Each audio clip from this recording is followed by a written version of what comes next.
तो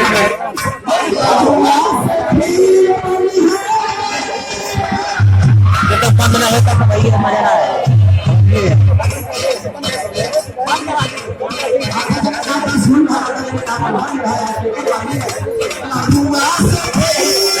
नीचे मारा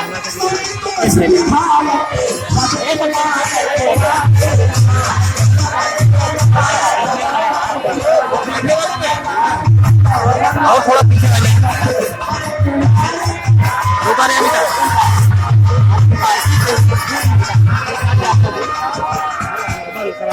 प्रदेश सरकार ने मौजूदा समय में तमाम सुविधाएं मुहैया करा रही है, तो इससे क्या आगामी लोकसभा चुनाव पे कोई असर पड़ सकता है? आप एस्टिमेट करो अगर कि सिर्फ एक कोई प्रोजेक्ट उठाकर लेट्स से एक्सप्रेसवे का हमारा काम था, एक्सप्रेसवे का काम अगर 3 साल चला है उस पर लाखों बच्चों को नौकरियां मिली होंगी, राइट फ्रॉम मिट्टी ढोने से लेकर के जनरल मैनेजर मैनेजिंग डायरेक्टर तक के लेवल की अकाउंटेंसी में नौकरियां मिली होंगी, वर्कर्स में मिली होंगी, ड्राइवर्स में मिली होंगी, उसमें मैनेजमेंट में मिली होगी, फाइनेंस में मिली होगी, इकोनॉमिक्स में मिली होगी, हर एक फील्ड में नौकरियां मिली होंगी। और सिर्फ उन्हीं को नहीं, उसके रिलेटेड जो एंसिलरी इकोनॉमी होती है, जो कॉम्प्लीमेंट्री इकोनॉमीज होती है, चाहे किसी ने गाड़ी चलाई होगी, किसी ने खाना खिलाया होगा, एक बड़े प्रोजेक्ट्स जब होते हैं। और दुनिया में आप देखो कहीं किसी देश में, चाहे अमेरिका हो, चाहे अमेरिका में लोग कहते हैं कि सड़कें बहुत अच्छी हैं। जॉन एफ कैनेडी कहते थे कि सड़कों ने अमेरिका को बनाया, रादर देन अमेरिका ने सड़कों को।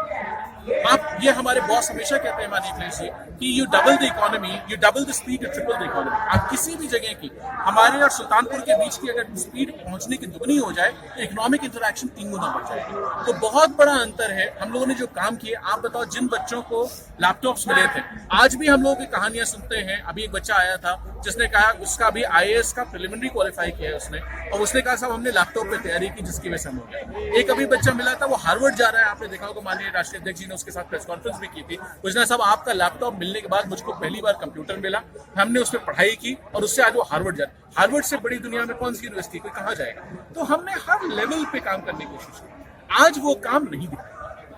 आज वरना आप पूछो ना, माननीय प्रधानमंत्री से पूछिए कि वो 2 करोड़ नौकरियां जो हर साल, यानी कि 10 करोड़ नौकरियां एक साल होती हैं, उसमें वो कहाँ गए? और आज जब पूछा जाता है तो जवाब मिलता है पकौड़े। तो गलत बात। कौन सा पेपर हो रहा पा रहा है, कौन सी भर्ती हो रही है? जो हमने 4000 शिक्षकों की भर्ती की बात की थी उसको इन्होंने रोक दिया, जबकि कोर्ट से अप्रूवल हो गया। पुलिस में जो भर्तियां हुई उसमें इन्होंने गड़बड़ी कर दी। तो काम कर नहीं रहे, इनको सिर्फ दूसरी चीजों का मतलब है, इन्हें काम से कोई लेना। और सर एक चीज और अंतिम क्वेश्चन है जी, ये जो यूपी ये क्या बोलते हैं उत्तर भारतीय हैं, रास्ते इनको पलायन करने को मजबूर किया जा रहा है, इस पर आप क्या कहना है? देखिए, हिंदुस्तान एक देश है, हम सभी इस देश के नागरिक हैं। अब बराबर का अधिकार है हमको इस देश में कहीं भी रहने का, कहीं भी काम करने का, अपनी स्वेच्छा के अनुसार कानून के दायरों में रहते हुए व्यापार करने का, अपना व्यवहार करने का हम सबको अधिकार है। ये उस प्रदेश की सरकार की जिम्मेदारी है कि उन लोगों को सुरक्षित रखे। आज गुजरात में चाहे म्यूनिसिपल कॉर्पोरेशन के लेवल की हो, चाहे प्रदेश की चाहे हो, चाहे भारत सरकार, हर तरफ बीजेपी की सरकार है। तो आज बीजेपी की सरकार है, ये मैं उनसे अपील करता हूँ, आपके माध्यम से, प्रेस के साथियों के माध्यम से अपील करूंगा कि उत्तर प्रदेश के जो साथी हैं, मध्य प्रदेश के जो साथी हैं, बिहार के जो साथी हैं, छत्तीसगढ़ के जो साथी हैं, महाराष्ट्र, जो भी साथी वहां हमारे हैं और जो आपके बीच काम कर रहे हैं रह करके, वो आपकी इकोनॉमी में भी कंट्रीब्यूट कर रहे हैं, उनको सुरक्षित रखिए, उनकी देखभाल करिए, ये आपकी जिम्मेदारी है। धन्यवाद, शुक्रिया।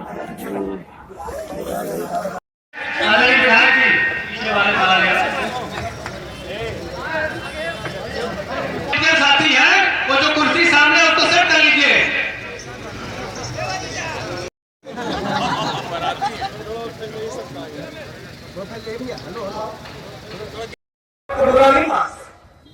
समाजवादी लोग बगावत को अच्छा मानते हैं, अगर अन्याय के खिलाफ है तो बगावत अच्छी।